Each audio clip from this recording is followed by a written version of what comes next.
Estamos de volta para o segundo bloco do Opinião e Debate aqui na MultiTV, canal 8 da Via Cabo. Hoje eu e Sueli Petrucci estamos conversando sobre doações de órgãos com a finalidade de transplante com os nossos convidados, Dr. Luiz Eduardo Castro, médico, coordenador do NF Transplantes, e Luiz Antônio Cosmelli, psicólogo, também integrante da equipe do NF Transplantes.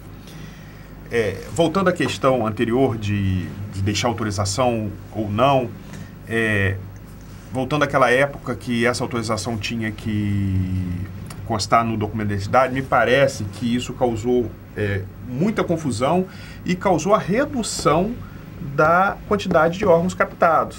Porque deslocou uma discussão que era feita por profissionais capacitados, como vocês, para o balcão de uma repartição pública para ser feito por um burocrata que simplesmente não sabia como. Então perguntava se o senhor quer ou não, ou nem sequer se dava o trabalho de perguntar. Para não ter trabalho já botava não ali, né? Então parece que foi meio desastroso a experiência, né? Foi muito desastroso, não houve uma preparação, quem quer que seja, até para quem executava o procedimento do documento, né, de identificação, e isso... Eu tive um exemplo da minha casa, que meu filho foi tirar o documento de habilitação, de direção dele, não perguntaram absolutamente nada a ele, e no documento veio registrado como não doador. Certo. Quer dizer, isso era um documento baseado numa lei chamada Lei de Doação Presumida, que deveria ser respeitado porque era legal, era um documento oficial com uma informação legal. Então isso gerou até uma redução dos possíveis doadores, e isso aí houve uma redução mesmo, né, até no número final de doações de órgãos. Veja só, Aurélio, a gente está voltando na questão do profissionalismo. Nós discutimos isso outro dia aqui, o pessoal da construção civil. A falta de profissionalismo. As pessoas não estão preparadas para ocupar determinados cargos. Quer dizer, no caso, a pessoa foi fazer o documento, mas ele não foi questionado se ele queria ou não ser doador. Não, a pessoa respondeu, acho é menos trabalhoso você não ter que entrar nessa discussão. Que realmente eu não sei se ali é o momento de E a pessoa que vai fazer esse documento também está preparada para fazer essa pergunta? Ou para... Né? Tirar uma dúvida. Tirar aquela dúvida. Não ia ter capacitação, não foi capacitada para poder... Voltamos à questão... Outra questão, acho que é importante também a gente frisar aqui, é que a doação só será feita com a concordância da família, independente ou não da vontade da pessoa. Até porque me parece que nessa questão de transplante, um tempo é um fator importantíssimo. Não se pode esperar uma demanda judicial, né?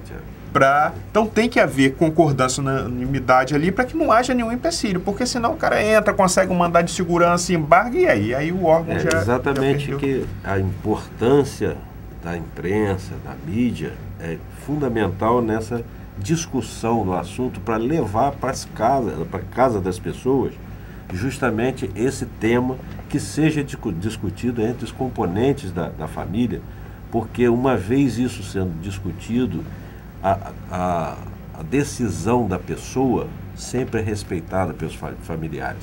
Então, quase sempre o que facilitou o item, o dado, foi que facilitou sempre nosso trabalho, né, de busca, de captação e autorização dos familiares, foi quando o componente da família, que infelizmente na situação de morte encefálica já tinha transmitido essa vontade junto aos seus familiares quanto à doação de órgãos. Mas aí diretamente entra o trabalho do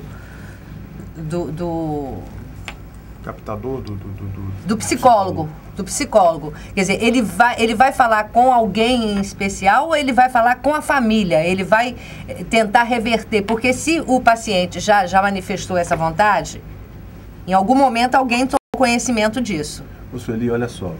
Eu digo sempre que a equipe do NF Transplante é aquele casamento que deu certo. Sim. Né? Porque nós quatro... É um trabalho conjunto. São quatro profissões, né, que se integram e que não necessariamente apenas o psicólogo vai trabalhar nessa hora. Né? Por quê? Porque muitas vezes, quer dizer, a palavra técnica, né, do médico... É isso que eu quero saber, onde é que entra? A palavra do assistente social, a palavra da enfermeira com conhecimento do dia a dia da rotina. Sim. Isso tem um peso, às vezes, muito grande de se conseguir uma doação. Então, quer dizer, muitas vezes, o que a equipe faz? A equipe sempre trabalha junto. Nunca um faz uma abordagem sozinho. Nunca. Ou o médico com o psicólogo, ou o enfermeiro com assistente social, nunca a gente faz sozinho. É um trabalho em conjunto mesmo. Em conjunto mesmo, né? Então nós temos uma filosofia, que eu falei com você, questão da ética, nós já abortamos algumas abordagens, né, por conta de briga familiar na hora da doação. Quer dizer, a equipe não vai se responsabilizar, né? Quer dizer, a gente conseguiria uma doação, até poderia conseguir, mas a que preço? De criar, de repente, naquela família uma clivagem, quer dizer, um racha naquela família, que ficaria para sempre. Uma acusação. Por quê? Porque psicologicamente, com o que a gente trabalha? A gente trabalha naquele momento com a morte. E nunca se pensa na morte, né? A gente nunca pensa na questão da morte. E a morte traz para aquele momento tudo que estava guardado. Tudo que estava guardado na questão da família, as suas questões pessoais, as suas crenças, né? Então, o que a equipe procura fazer é amenizar, de repente, esse clima, informar. Nós não escondemos nenhum detalhe do que vai acontecer, como vai acontecer, os benefícios que serão, né, usufruídos por quem, de repente, receber esses órgãos. Então, é esse esclarecimento, esse trabalho em equipe, essa sensibilidade que com o tempo a gente foi adquirindo, né, nos deu assim um know-how muito grande para poder conversar com as famílias, né? Então a gente tem assim muita tranquilidade de falar, muito embora seja um momento super doloroso. A gente tem que ter assim não só técnica, mas também uma coisa humana, né? Não podemos perder isso. Correto. Né? Assim, eu quero aquele órgão, Castro, vamos forçar a barra, nós não fazemos isso. Primeiro tem que né? trabalhar a família de forma psicológica. Nós conseguimos uma doação uma vez, eu me lembro, muito difícil, foi até eu e a Cláudia, enfermeira, que fizemos, de um garotinho de 5 anos.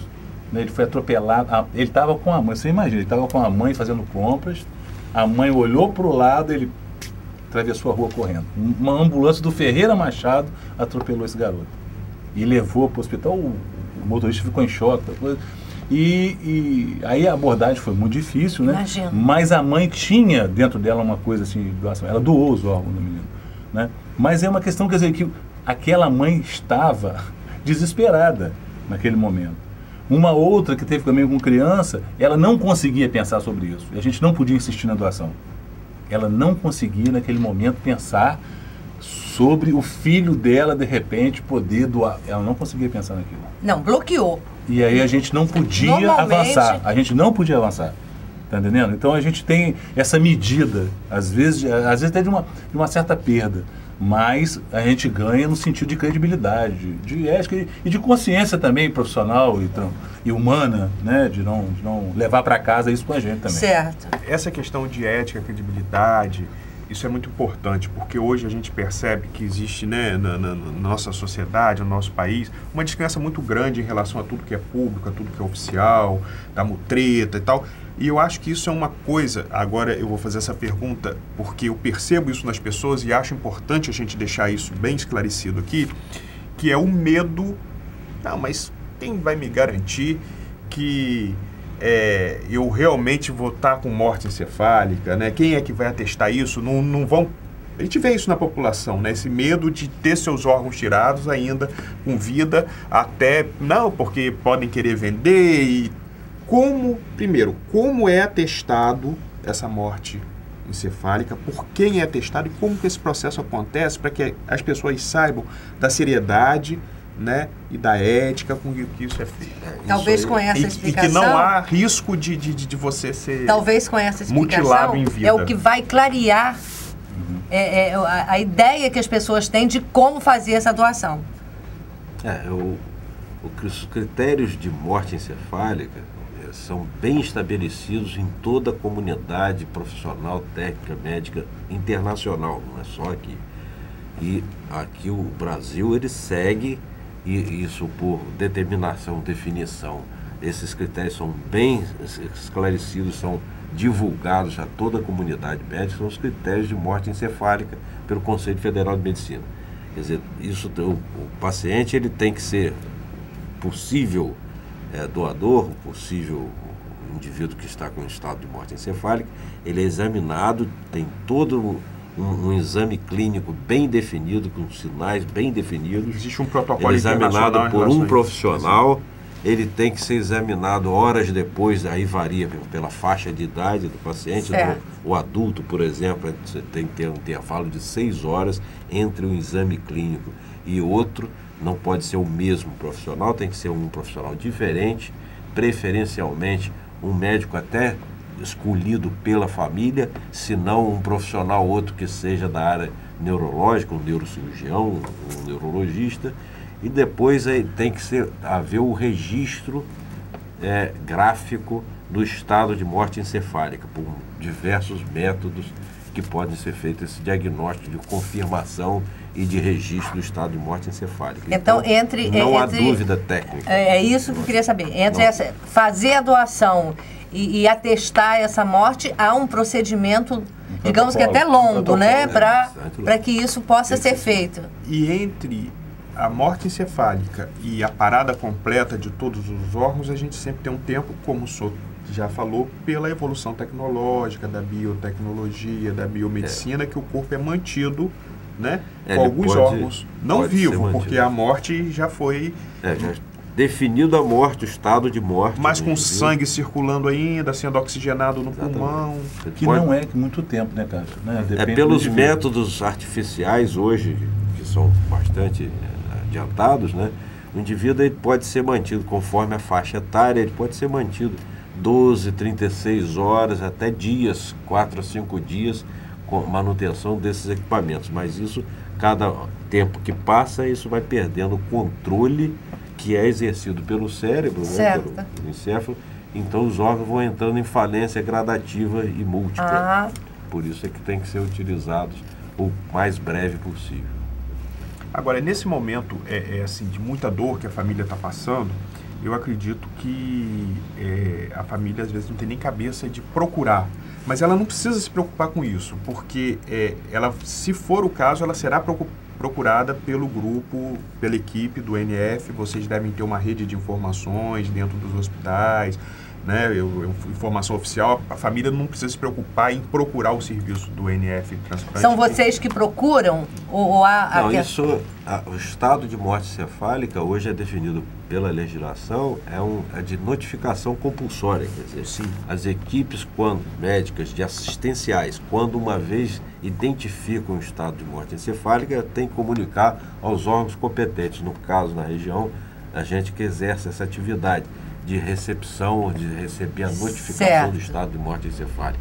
Então a gente vai constatar se há realmente isso está acontecendo, se é um potencial doador, se há condições de ser doador, e daí uma vez a gente dispara o processo todo o processo ético. É sobre esse processo que a gente vai conversar no próximo bloco, porque agora a gente vai fazer um breve intervalo, voltamos já com Opinião e Debate aqui na Multi TV, canal 8 da Via Cabo. Não saia daí.